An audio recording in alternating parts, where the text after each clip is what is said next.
Good morning and welcome to today's verse. To God be the glory. What a great day it is today. Today's verse, it comes to us from the book of Colossians.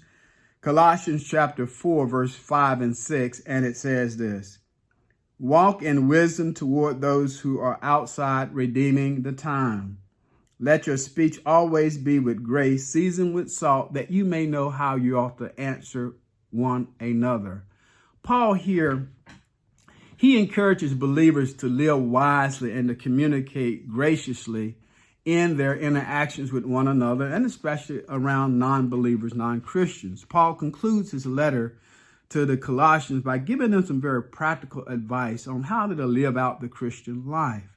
In our verse, he specifically addresses how Christians should conduct themselves in the presence of those outside of the faith.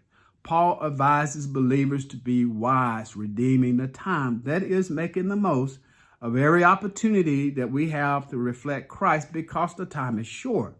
That is, it won't be long before the Lord returns. And we don't have very long in this body as well. Our life is like a breath, soon passing away. So redeem the time. Make the most of every opportunity that you have. Our speech should be seasoned with salt. That is, meaning that our words should be engaging, encouraging, should be thoughtful, should be grace-filled, making it easier to share the gospel and to show Christ's love in our daily interactions with one another.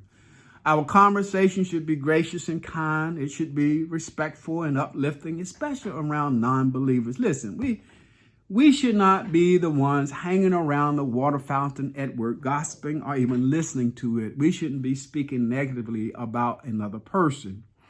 I think our text also speaks to our behavior, not only to the words that are coming out of our mouths. We should behave in a manner that reflects Christ in us, that we may influence others for him. We ought to be, to know, and to do. We ought to be who God called us to be. We ought to know what he desires for us to do, and we ought to do it. To God be the glory for the great things he has done. I pray that you would meditate upon our verse, that it would be a word of encouragement to you as you go throughout your day. I pray that you would have a great day. Have a safe day. And then tune in again tomorrow,